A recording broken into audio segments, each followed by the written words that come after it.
سفر کے مہینوں کو منحوس کہنا اس کی اسلام میں کوئی حیثیت نہیں ہے۔ اس طرح شکوک و شبہات میں مبتلا ہو جانا، جس طرح لوگوں کے دل میں ایک وسوسے پیدا ہوتے ہیں۔ ایک بات یاد رکھیں، ایک ہوتا ہے وسوسہ، ایک ہوتا ہے وہم، ایک ہوتا ہے بدشگونی۔ تو یہ مختلف چیزیں ہیں۔ وسوسہ جو ہے، وسوسہ ڈالا جاتا ہے، جس طرح قرآن مجید میں آتا ہے من الجنات والناس، اور وہ وسوسے جنات بھی ڈالتے ہیں، انسان بھی ڈالتے ہیں۔ وہم جو ہے یہ انسان کا خود اپنا پیدا کردہ ہوتا ہے، کہ انسان مثال کے طور پر کوئی وضو کرتا ہے، اس کو وہم ہو گیا کہ میرا وضو ٹھیک نہیں ہوا۔ ایک بندہ نماز پڑھتا ہے تو وہ کہتا ہے کہ بس، حالانکہ نماز اس نے ٹھیک پڑھی ہے، وہ کہتا ہے میری نماز مکمل نہیں ہوئی۔ وہ کہتا ہے کہ میں سورہ فاتحہ بھول گیا ہوں، سورہ اخلاص بھول گیا ہوں۔ یعنی کہ ہر معاملے میں وہم میں مبتلا ہو جانا۔ غسل کرتا ہے، حالانکہ ٹھیک طریقے سے غسل کیا، غسل کرنے کے بعد کپڑے پہنتا ہے، پھر اس کو شک ہوتا ہے کہ پتہ نہیں میرا غسل ٹھیک ہو جائے، پھر وہ نہانے لگتا ہے۔ یعنی کہ ایسے لوگ ہیں جو غسل خانے میں گھنٹوں کھڑے ہوتے ہیں، نہاتے رہتے ہیں، نہاتے رہتے ہیں، ان کو یہ وہم کی بیماری ہے۔ اب وہم کا جو کوئی علاج نہیں ہے۔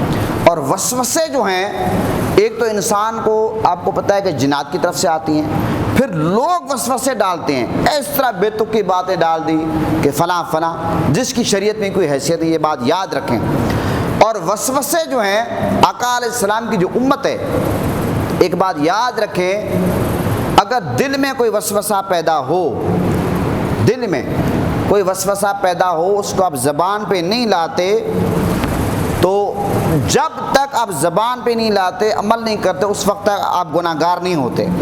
کیونکہ آقا علیہ السلام کا فرمان ہے، حضرت ابو ہریرہ راوی ہیں کہ آقا علیہ السلام نے فرمایا، بخاری اور مسلم کی حدیث ہے، میرے آقا نے فرمایا یقیناً اللہ تعالیٰ نے میری امت اور ان کے دلی خطرات درگزر فرما دیے، جب تک اس پر کام یا کلام نہ کریں، جب تک اس پر عمل نہ کریں، زبان پہ نہ لائیں، دل میں اگر وسوسے آتے ہیں اس میں کوئی حرج نہیں۔ یہاں تک نماز میں بھی اگر وسوسے آتے ہیں کوئی مسئلہ نہیں۔ مولا علی کا فرمان ہے، جو نماز وسوسے سے خالی ہو وہ نماز یہود و نصارہ کی نماز ہے۔ وسوسے آتے رہتے، کوئی مسئلہ نہیں، لیکن اس پہ عمل نہیں کرنا۔ دیکھیں بات یہ ہے کہ چور کہاں جاتا ہے؟ چور کو جب پتہ ہو کہ فلاں گھر میں سونا ہے، چاندی ہے، کچھ مال ہے، چور وہاں جاتا ہے۔ شیطان جو ہے، یہ وسوسے جو شیطان ڈالتا ہے،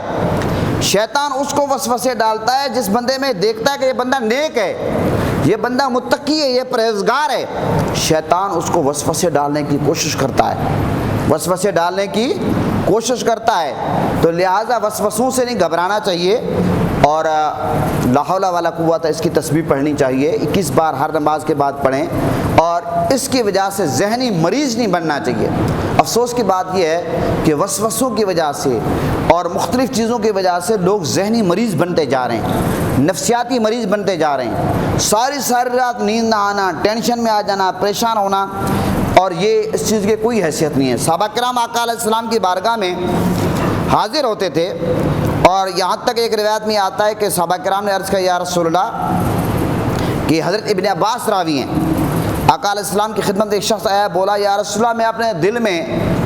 ایسے خیالات محسوس کرتا ہوں،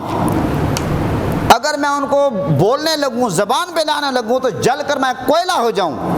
تو میرے آقا نے فرمایا کہ خدا کا شکر ہے جس نے ان خیالات کو وسوسہ بنا دیا۔ یعنی کہ آپ کا ایمان تو یہ ہے کہ آپ ان کو زبان پہ نہیں لانا چاہتے۔ میرے آقا نے فرمایا کہ خدا کا شکر ہے کہ اللہ تعالیٰ نے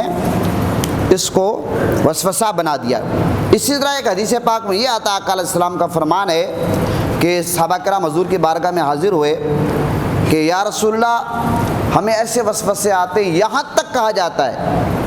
کہ یہ کائنات کس نے پیدا کی ہے، زمین کو کس نے پیدا کیا، آسمان کو کس نے پیدا کیا، چاند کو کس نے پیدا کیا، سورج کو کس نے پیدا کیا۔ پھر جب آپ جواب دیتے ہیں کہ اللہ نے پیدا کیا چاند کو، سورج کو، زمین کو، پھر یہاں تک سوال کیا جاتا ہے کہ اللہ کو کس نے پیدا کیا، اللہ کو کس نے پیدا کیا۔ تو محترم حضرات، اس لیے امام فخر الدین رازی رحمۃ اللہ علیہ کے بارے میں آتا ہے کہ آپ ایک دفعہ ایسا وضو کر رہے تھے، شیطان آپ کے پاس آیا، کہنے لگا کہ آپ جو اللہ کو مانتے ہیں، آپ کے پاس کیا دلیل ہے؟ امام فخر الدین رازی رحمۃ اللہ علیہ نے 360 دلیلیں دی،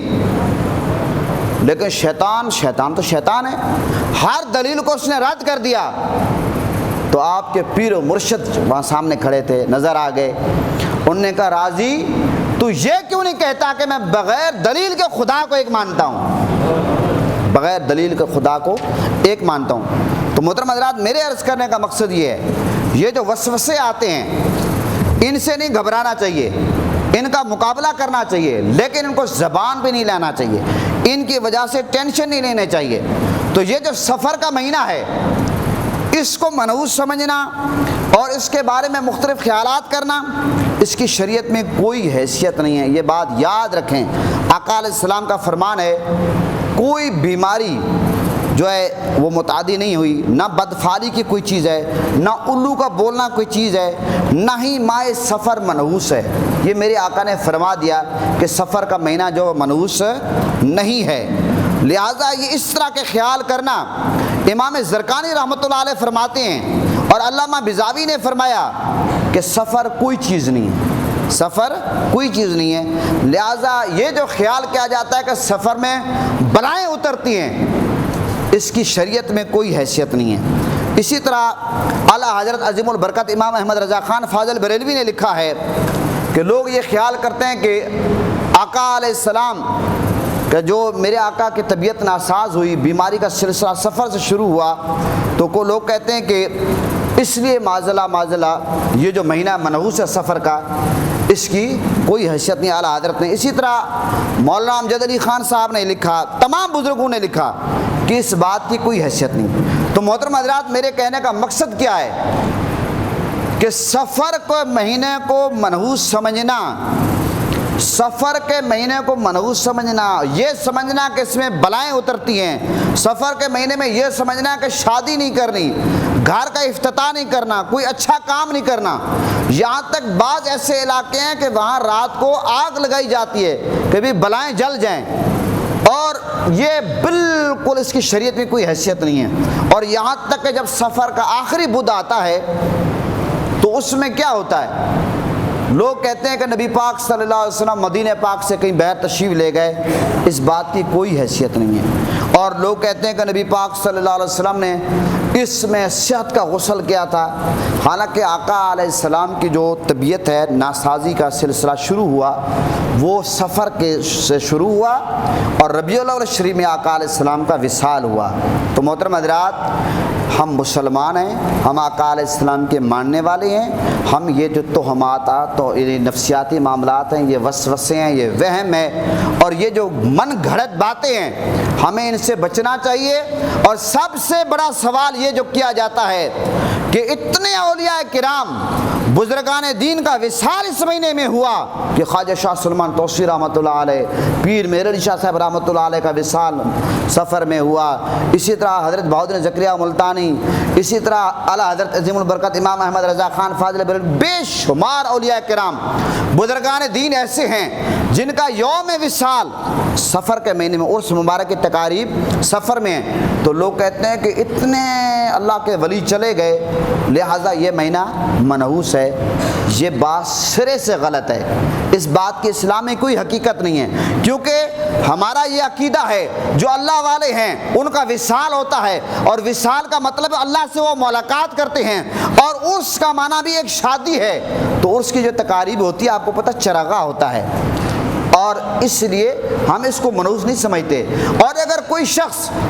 اس بات کو کہے کہ نہیں اتنے لوگوں کے وصال ہوا بزرگوں کا، یہ مہینہ منحوس ہے، معاذ اللہ، تو پھر تو معاذ اللہ آقا علیہ السلام کا وصال ربیع الاول شریف میں ہوا۔ 2 ربیع الاول کے بارے میں بھی آتا ہے، آقا علیہ السلام کے وصال کے بارے میں 12 کے بارے میں بھی آتا ہے، حالانکہ بہت ساری کتابوں میں یہ آتا ہے کہ آقا علیہ السلام کا وصال 2 ربیع الاول کے ہوا، لیکن جو اسکول کی کتابیں ہیں، جو سیرت کی مشہور کتابیں، اس میں 12 لکھا ہوا ہے، عوام میں یہ بات رائج ہے کہ 12 ربیع الاول کو آقا علیہ السلام کا وصال ہوا۔ تو معاذ اللہ اگر کوئی یہ تصور کرے کہ وصال سے مہینہ منحوس ہو جاتا ہے تو معاذ اللہ کیا ربیع الاول شریف کو کوئی منحوس سمجھے گا؟ پتہ چلا کہ اسلام میں کوئی بھی مہینہ منحوس نہیں ہے، اسلام میں کوئی مہینہ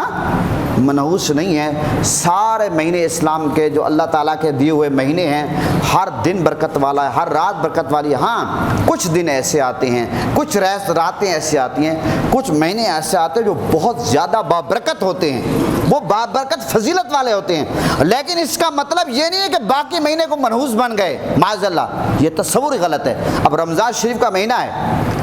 وہ بہت زیادہ بابرکت مہینہ ہے، لیکن اگر کوئی کہے کہ باقی 11 مہینے معاذ اللہ منحوس ہے، یہ تو بات ہی غلط ہے۔ ربیع الاول شریف کا مہینہ آقا علیہ السلام کی ولادت کا مہینہ ہے، وہ برکت والا ہے، لیکن باقی مہینوں کا آپ نفی نہیں کر سکتے۔ اسلام میں کوئی دن منحوس نہیں ہے، اسلام میں کسی دن سفر کرنا منع نہیں ہے، اسلام میں کسی دن شادی کرنا منع نہیں ہے۔ یہ صرف لوگوں کی من گھڑت باتیں ہیں کہ جناب مغرب کے بعد آپ گھر میں جھاڑو نہیں دے سکتے، رات کو آپ ناخن نہیں کاٹ سکتے، رات کو آپ بال نہیں کاٹ سکتے، بدھ جمعرات کو کپڑے آپ نہیں دھو سکتے، اور جناب چارپائی پر بیٹھے بیٹھے پاؤں پھیلانے سے اختلاف پیدا ہوتے ہیں، بلی راستے سے آ گئے تو نحوست آ جاتی ہے، جناب سفر کا ارادہ ہے تو ترک کر دیں اگر بلی سامنے آ جائے، الو بولنا شروع کر دے، آنکھ پھڑکنا شروع کر دے تو فلاں معاملہ ہو گیا،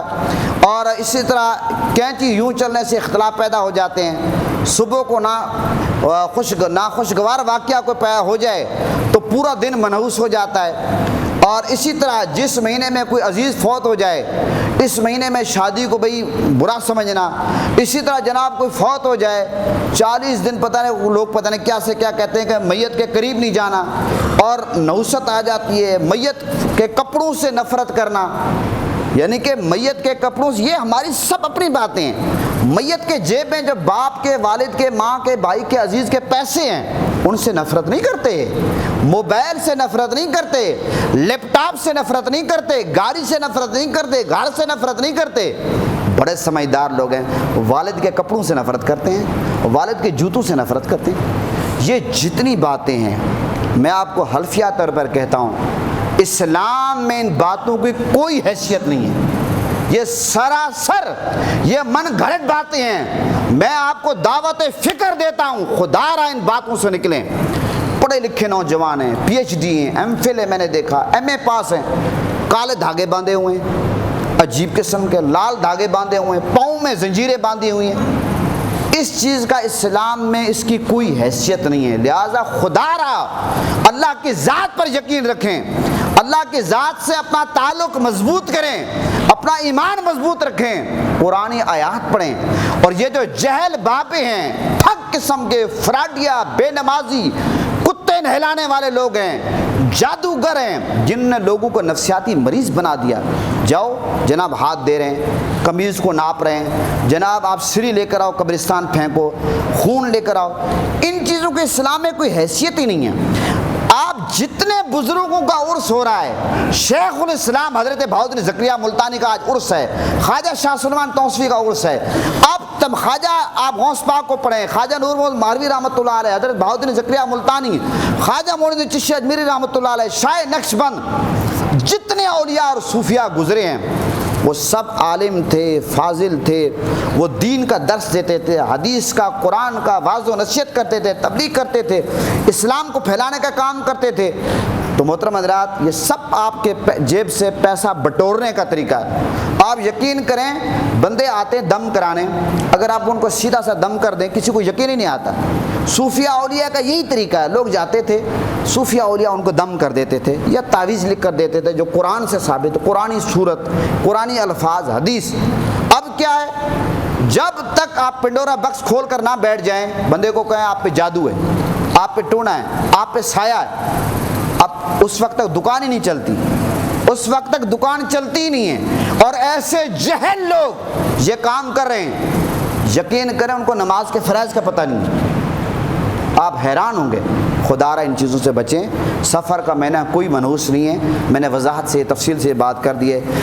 اسی پہ اتفاق کرتا ہوں۔